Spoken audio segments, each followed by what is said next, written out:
Hi friends, welcome back to my channel. ಎಲ್ಲರೂ ಹೇಗಿದ್ದೀರಾ, ಚೆನ್ನಾಗಿದ್ದೀರಾ ಅಂತ ಭಾವಿಸ್ತಾ ಇವತ್ತಿನ ವಿಡಿಯೋನ ಸ್ಟಾರ್ಟ್ ಮಾಡ್ತಾ ಇದ್ದೀನಿ. ಫ್ರೆಂಡ್ಸ್, ಇವತ್ತು ವರ್ಷದ ಮೊದಲ ಹೊಸ ವರ್ಷದ ಯುಗಾದಿ ಹಬ್ಬದ ಶುಭಾಶಯಗಳು ಎಲ್ರಿಗೂ. ನೀವು ಹೇಗೆಲ್ಲ ಹಬ್ಬವನ್ನು ಆಚರಿಸಿದ್ರಿ, ಹಾಗೆ ನಾನು ಕೂಡ ಯಾವ ರೀತಿ ಮಾಡಿದ್ದೀನಿ ಅಂತ ಇವತ್ತು ನಿಮ್ಮ ಜೊತೆ ಶೇರ್ ಮಾಡ್ಕೊತಾ ಇದ್ದೀನಿ. ಫ್ರೆಂಡ್ಸ್, ನಾನು ಬೆಳಗ್ಗಿಂದ ಏನೇನು ಮಾಡಿದೆ, ಯಾವ ರೀತಿ ಹಬ್ಬವನ್ನು ಆಚರಿಸಿದೆ ಅಂತ ನಿಮ್ಮ ಜೊತೆ ಶೇರ್ ಮಾಡ್ತಾಯಿದ್ದೀನಿ. ಹಾಗೆ ಇನ್ನೂ ಯಾರೆಲ್ಲ ನನ್ನ ಚಾನಲನ್ನು ಸಬ್ಸ್ಕ್ರೈಬ್ ಮಾಡ್ಕೊಂಡಿಲ್ಲ, ದಯವಿಟ್ಟು ಸಬ್ಸ್ಕ್ರೈಬ್ ಮಾಡ್ಕೊಳ್ಳಿ. ಹಾಗೆ ವಿಡಿಯೋನ ಸ್ಕಿಪ್ ಮಾಡದೆ ಕೊನೆಯ ತನಕ ನೋಡಿ ಅಂತ ಹೇಳ್ತಾ ಫ್ರೆಂಡ್ಸ್, ಇವತ್ತಿನ ವಿಡಿಯೋನ ಸ್ಟಾರ್ಟ್ ಮಾಡೋಣ. ಹೆಣ್ಮಕ್ಳಿಗೆ ಹಬ್ಬ ಅಂತಂದ್ರೇ ಒಂದು ದೊಡ್ಡ ಒಂದು ಕೆಲಸ ಅಂತಲೇ ಹೇಳ್ಬೋದು. ಯಾಕೆಂದರೆ ಹಬ್ಬಗಳು ಬಂತು ಅಂದರೆ ಕೆಲಸದ ಮೇಲೆ ಕೆಲಸ ಇರುತ್ತೆ, ಸ್ವಲ್ಪ ಜಾಸ್ತಿ ಕೆಲಸನೇ ಇರುತ್ತೆ ಅಂತಲೇ ಹೇಳ್ಬೋದು. ನಾನು ಕೂಡ ಇವತ್ತು ಹಬ್ಬ ಇರೋದ್ರಿಂದ, ಯುಗಾದಿ ಹಬ್ಬ ಅಂದರೆ ನಮಗೆ ವರ್ಷದ ಮೊದಲ ಹಬ್ಬ, ಅದು ತುಂಬ ಗ್ರ್ಯಾಂಡಾಗಿ ಜೋರಾಗಿ ಮಾಡಬೇಕು ಅಂತ. ಅದರಲ್ಲೂ ಹೆಣ್ಮಕ್ಳಿಗೆ ಮನೆ ಬಾಗಿಲಿಗೆಲ್ಲ ರಂಗೋಲಿ ಹಾಕೋದು, ಕಲರ್ ಹಾಕೋದು, ಇದು ಒಂದು ದೊಡ್ಡ ಕೆಲಸ ಅಂತ ಹೇಳ್ಬೋದು. ಆದರೂ ನನಗೆ ತುಂಬ ಇಷ್ಟ. ನಾನು ಫಸ್ಟಿಂದನೂ ಚಿಕ್ಕವಳಿದ್ದಾಗಿಂದನೂ ಈ ರಂಗೋಲಿಗಳನ್ನು ಹಾಕೋದು, ಅದಕ್ಕೆ ಕಲರ್ ಹಾಕೋದು ಅಂದರೆ ತುಂಬ ಇಷ್ಟ. ನಾನು ಊರಲ್ಲಿದ್ದಾಗಲೂ ಅಷ್ಟೇ, ಅಮ್ಮನ ಮನೆಯಲ್ಲೂ ಬೇಗ ಎದ್ದು ಮಾಡ್ತಾಯಿದ್ದೆ. ಅದೇ ಅಭ್ಯಾಸ ಕೂಡ ಇವಾಗೂ ಇಟ್ಕೊಂಡಿದ್ದೀನಿ. ಇವತ್ತು ಅಷ್ಟೇ, ಯುಗಾದಿ ಹಬ್ಬದ ವರ್ಷದ ಮೊದಲನೇ ಹಬ್ಬ ಬಂದಿರೋದ್ರಿಂದ ಯಾವುದೇ ಹಬ್ಬಗಳು ಬರಲಿ, ಎಲ್ಲ ಹಬ್ಬಕ್ಕೂ ನಾನು ಈ ಥರ ಮಾಡ್ತೀನಿ. ಇವಾಗ ಸ್ಪೆಷಲಿ ಏನಂದರೆ, ನಮಗೆ ವರ್ಷದ ಮೊದಲೇ ಹಬ್ಬ ಆಗಿರೋದ್ರಿಂದ ನಾನು ಕೂಡ ಬೆಳಗ್ಗೆ 4 ಗಂಟೆಗೆ ಎದ್ದು ಕಸ ಗುಡಿಸ್ಬಿಟ್ಟು ನೆಲ ಎಲ್ಲ ಒರೆಸ್ಕೊಂಡು ನೋಡಿ ಈ ಥರ ನಾನು ರಂಗೋಲಿಯನ್ನು ಹಾಕ್ತಾಯಿದ್ದೀನಿ. ನನಗೆ ಈ ರಂಗೋಲಿ ಹಾಕೋದು, ಕಲರ್ ಹಾಕೋದು ಅಂದರೆ ತುಂಬ ಇಷ್ಟ ಫ್ರೆಂಡ್ಸ್. ನನ್ನ ರಂಗೋಲಿ ನಿಮ್ಗೆ ಇಷ್ಟ ಆಯಿತಾ? ಇಷ್ಟ ಆಗಿದ್ದರೆ ಒಂದು ಲೈಕ್ ಮಾಡಿ, ಶೇರ್ ಮಾಡಿ, ಹಾಗೆ ಹೇಗಿತ್ತು ಅಂತ ಕಮೆಂಟ್ ಮಾಡಿ.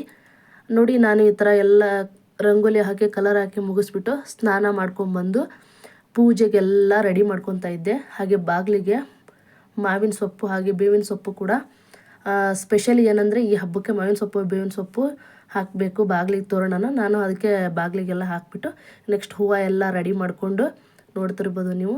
ಪೂಜೆಯನ್ನು ಕೂಡ ಮುಗಿಸ್ಕೊಂಡೆ. ಫಸ್ಟು ನಾವು ಬೆಳಗ್ಗೆ ಎದ್ದ ತಕ್ಷಣವೇ ಕಸ ಗುಡಿಸಿ ರಂಗೋಲಿ ಎಲ್ಲ ಹಾಕಿ ಪೂಜೆ ಮಾಡಿಕೊಂಡ್ರೆ ಮನಸ್ಸಿಗೇನೋ ಒಂಥರ ಸಮಾಧಾನ. ಅದಕ್ಕೆ ಫಸ್ಟು ಪೂಜೆ ಮುಗಿಸ್ಕೊಂಡ್ಬಿಟ್ರೆ ಆಮೇಲೆ ಮಿಕ್ಕಿದ ಕೆಲಸ ಎಲ್ಲ ಮಾಡ್ಕೋಬೋದು. ನಾನು ಇಲ್ಲಿ ಒಬ್ಬಟ್ಟಿಗೆ ಬೇಳೆಯನ್ನು ಬೇಯಿಸ್ಕೊಂಡಿದ್ದೀನಿ. ಒಂದು ಬೌಲಷ್ಟು ಬೇಳೆ ತೊಗೊಂಡು ಬೇಯಿಸ್ಬಿಟ್ಟು ನೀರೆಲ್ಲ ತೆಗೆದಿಟ್ಕೊಂಡಿದ್ದೀನಿ. ಆಮೇಲೆ ನೆಕ್ಸ್ಟು ಅದೇ ಕಪ್ ಅಳತೆಯಲ್ಲೇ ಬೆಲ್ಲ ಕೂಡ ತೊಗೊಂಡಿದ್ದೀನಿ. 1 ಬೌಲ್ ಬೇಳೆಗೆ 1 ಬೌಲು ಬೆಲ್ಲ ತೊಗೊಂಡಿದ್ದೀನಿ. ಹಾಗೆ ಅದನ್ನು ಚೆನ್ನಾಗಿ ಮಿಕ್ಸ್ ಮಾಡಿ 1 ಟೀ ಸ್ಪೂನಷ್ಟು ಏಲಕ್ಕಿ ಪುಡಿ, 1 ಟೀ ಸ್ಪೂನಷ್ಟು ಒಣಶುಂಠಿ ಪುಡಿ ಹಾಕಿದ್ದೀನಿ. ಹಾಗೆ ಅದೇ ಬೌಲಲ್ಲಿ ಒಂದು ಅರ್ಧ ಬೌಲ್ನಷ್ಟು ಹಸಿ ಕಾಯಿ ತುರಿ ಕೂಡ ಹಾಕಿದ್ದೀನಿ. ಏನಕ್ಕೆ ಅಂದರೆ ತುಂಬ ನಿಮಗೆ ಪರ್ಫೆಕ್ಟಾಗಿ ಬರುತ್ತೆ ಒಬ್ಬಟ್ಟು ಹೂರಣ. ಹಾಗಾಗಿ ನೀವು ಇದನ್ನು ಹಾಕೋದ್ರಿಂದ ತುಂಬ ಚೆನ್ನಾಗುತ್ತೆ, ಟೇಸ್ಟಾಗಿ ಕೂಡ ಆಗುತ್ತೆ. ಆಮೇಲೆ ನಾನು ಇದನ್ನು ಚೆನ್ನಾಗಿ ಗ್ರೈಂಡ್ ಮಾಡಿಕೊಂಡು ನೋಡಿ ಮಿಕ್ಸಿಗೆ ಹಾಕಿ ಈ ಥರ ಒಬ್ಬಟ್ಟು ಗಟ್ಟಿಯಾಗಿ ಚೆನ್ನಾಗಿರುತ್ತೆ ರೆಡಿ ಮಾಡಿಕೊಂಡು, ನೆಕ್ಸ್ಟು ನಾನು ಅದೇ ಕಪ್ಪು ಬೌಲ್ ಅಳತೆಯಲ್ಲೇ 2 ಬೌಲು ಹಿಟ್ಟು ತೊಗೊಂಡಿದ್ದೀನಿ. ಹಾಗೆ 1 ಚಿಟಿಕೆ ಉಪ್ಪು, 1 ಚಿಟಿಕೆ ಅರಿಶಿನ ಹಾಕಿ, 1 ಸ್ಪೂನ್ ಆಯಿಲ್ ಹಾಕಿ ಚೆನ್ನಾಗಿ ಸ್ವಲ್ಪ ಸ್ವಲ್ಪ ನೀರು ಹಾಕಿ ಮಿಕ್ಸ್ ಮಾಡ್ತಾ ಹೋಗಬೇಕು ಫ್ರೆಂಡ್ಸ್. ಜಾಸ್ತಿ ಒಂದೇ ಸಲ ನೀರು ಹಾಕೋಬಿಡಿ, ಯಾಕೆಂದರೆ ಹಿಟ್ಟು ನಮಗೆ ಹದವಾಗಿ ಬರಬೇಕು. ಒಂದೇ ಸಲ ಜಾಸ್ತಿ ನೀರು ಹಾಕೊಂಡ್ಬಿಟ್ರೆ ನಮಗೆ ತೆಳುವಾಗಿಬಿಡುತ್ತೆ. ಹಾಗಾಗಿ ಹಿಟ್ಟು ಕಲಿಸ್ತಾ ನೀರು ಸ್ವಲ್ಪ ಸ್ವಲ್ಪ ಹಾಕಿ ನೋಡ್ಕೊಂಡು ಹಾಕಿ ಚೆನ್ನಾಗಿ ಮಿಕ್ಸ್ ಮಾಡಿ. ಆಮೇಲೆ ಈಗ 1-2 ಸ್ಪೂನ್ ಆಯಿಲ್ ಹಾಕಿಬಿಟ್ಟು 2 ಗಂಟೆ ಇಲ್ಲ 1 ಅವರ್ ರೆಡಿ ಸಾಕು.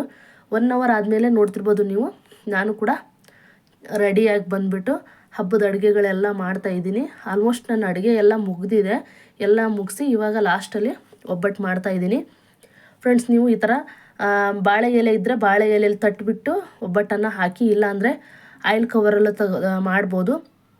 ಈ ಥರ ಸಿಲ್ವರ್ ಪ್ಲೇಟು ಕೂಡ ಸಿಗುತ್ತೆ ನಿಮಗೆ. ನೋಡ್ತಿರ್ಬೋದು ನೀವು, ನಾನು ಹಬ್ಬಕ್ಕೆ ಏನೇನು ಅಡುಗೆ ಮಾಡಿದ್ದೀನಿ ಅಂತ ತೋರಿಸ್ತಾ ಇದ್ದೀನಿ. ನನಗೆ ಅದೆಲ್ಲ ವಿಡಿಯೋ ಮಾಡಬೇಕಾಗಿತ್ತು, ನನಗೆ ನೆನಪೇ ಆಗಲಿಲ್ಲ ಫ್ರೆಂಡ್ಸ್. ಅದು ಅಡುಗೆ ಎಲ್ಲ ಮಾಡಿಟ್ಟಿರೋದು, ಹಾಗಾಗಿ ನಾನು ಇವಾಗ ಬಾಳೆ ಎಲೆಯಲ್ಲೇ ತೋರಿಸ್ತಾ ಇದ್ದೀನಿ. ನಾನಿಲ್ಲಿ ಸೌತೆಕಾಯಿ ಮತ್ತು ಕ್ಯಾರೆಟ್ ಪಚ್ಚಡಿ, ಹಾಗೆ ಗೋರಿಕಾಯಿ ಪಲ್ಯ, ಹಾಗೆ ನಮ್ಮ ಕಡೆ ಬೇವು ಅಂತ ಪೌಡ್ರನ್ನು ಮಾಡ್ತೀವಿ ನಾವು.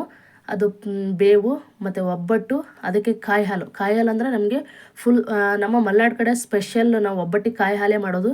ನಿಮಗೇನಾದರೂ ಆ ರೆಸಿಪಿ ಬೇಕು ಅಂದರೆ, ಒಬ್ಬಟ್ಟು ಜೊತೆಗೆ ಕಾಯಿ ಹಾಲು ಹಾಕ್ಕೊಂಡು ತಿಂತೀವಿ, ಅದೇನಾದರೂ ರೆಸಿಪಿ ಬೇಕಂದರೆ ನನಗೆ ಕಮೆಂಟ್ ಮಾಡಿ. ನಾನು ನಿಮಗೆ ಆ ರೆಸಿಪಿಯನ್ನು, ಒಬ್ಬಟ್ಟಿಗೆ ತಿನ್ನುವಂಥ ಕಾಯಿ ಹಾಲು ರೆಸಿಪಿಯನ್ನು ನಾನು ನಿಮಗೆ ಮಾಡಿ ತೋರಿಸ್ತೀನಿ.